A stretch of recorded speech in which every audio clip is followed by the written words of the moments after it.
Inilah Injil suci menurut Markus. Pada waktu itu, Yesus mengutus murid-muridnya mewartakan Injil.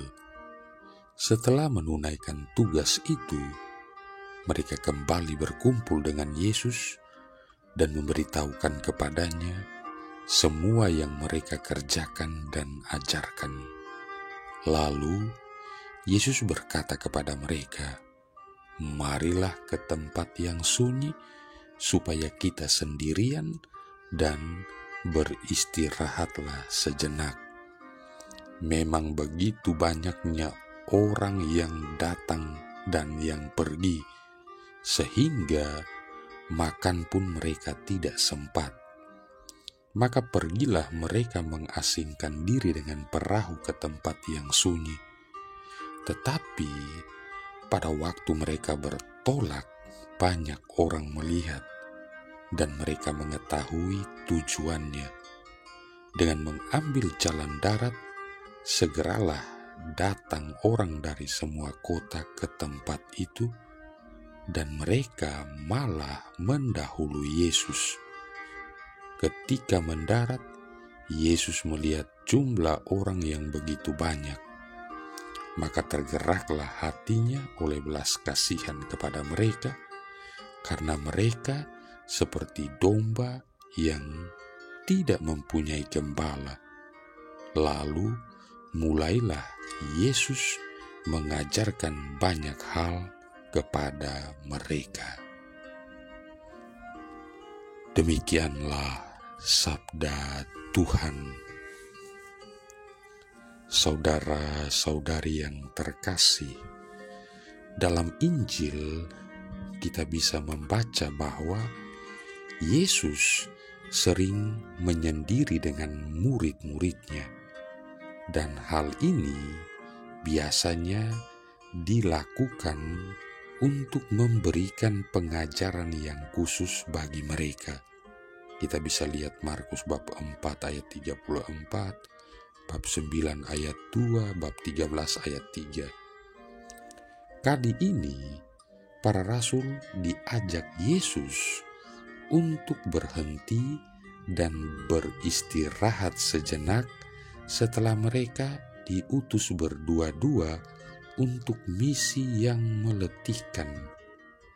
Ia ingin agar para rasul menyadari perlunya mengendapkan pengalaman, karena jika tidak, mereka bisa jatuh dalam berbagai kegiatan rutin dan tidak lagi melihat inti pelayanan yang sebenarnya. Untuk mengambil jarak dan istirahat sejenak, Yesus mengajak para rasul pergi ke tempat yang terpencil. Kata Yunaninya eremos. Mereka menyeberangi danau dengan perahu. Tempat terpencil kali ini ialah perahu, tempat mereka berada hanya dengan guru mereka. Saudara-saudari yang terkasih, kini kita hidup di zaman yang semakin hiruk-pikuk, apalagi ditambah dengan kemajuan teknologi yang luar biasa. Keadaan ini membuat kita tidak terhindarkan dari kesibukan dan belenggu rutinitas. Tuntutan dan tantangannya semakin besar. Sekat antara yang privat dan yang umum menjadi begitu tipis. Akibatnya, orang mulai cenderung menghindari atau bahkan takut pada kesunyian, kesendirian, dan keheningan.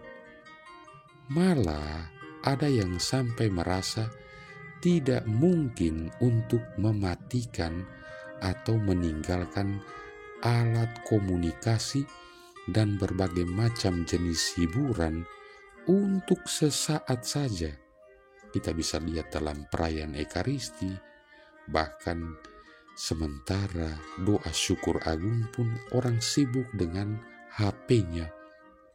Oleh sebab itu, tidak heran bila kadang kita merasa waktu berjalan begitu cepat, hari berganti, minggu berjalan, dan bulan berlalu, seolah-olah semua peristiwa terjadi begitu saja tanpa ada makna yang bisa digali.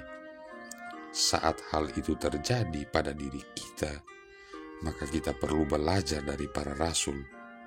Mereka ikut Yesus, mereka menyepi bersama Dia. Saudara-saudari yang terkasih, waktu menyepi bersama Tuhan merupakan saat teduh, di mana waktu ini seharusnya menjadi kebutuhan, bukan kewajiban. Dalam rutinitas dan pelayanan sehari-hari, perlu ada waktu untuk sejenak berdiam diri. Berusahalah sedapat mungkin menahan kelincahan jari jemari untuk memencet touch HP atau gadget, terlebih pada saat doa atau ekaristi, dan bahkan menutup mata dan telinga dari segala hiruk-pikuk kegiatan rutin. Dengan begitu, kita bisa menyediakan diri dan membuka hati untuk Tuhan, membiarkan Dia menyapa dengan caranya. Khususnya dalam ekaristilah kita dapat menimba lagi kekuatan dan spiritualitas pelayanan. Saudara-saudari yang terkasih, hidup dalam rutinitas tanpa sejenak pun beristirahat bersama Yesus sama dengan orang yang terus-menerus memotong kayu tanpa sedikit pun ada waktu untuk mengasah parang atau kapaknya, sehingga kapak atau parangnya itu pun menjadi tumpul. Mari, jangan takut meninggalkan sejenak kesibukan rutin kita untuk membangun relasi pribadi dengan Tuhan melalui doa dan teristimewa Ekaristi Kudus. Marilah berdoa. Allah Bapa sumber kebijaksanaan, anugerahilah kami roh kebijaksanaan dan pengertian, agar kami memahami benar rencana-Mu tentang kami. Semoga kami mengalami bagaimana Engkau bersabda kepada kami dalam diri Yesus Putra-Mu, Tuhan dan pengantara kami, yang bersama dengan Dikau dalam persatuan Roh Kudus hidup dan berkuasa, satu Allah sepanjang segala masa. Tuhan memberkati kita sekalian, Bapa, Putra, dan Roh Kudus.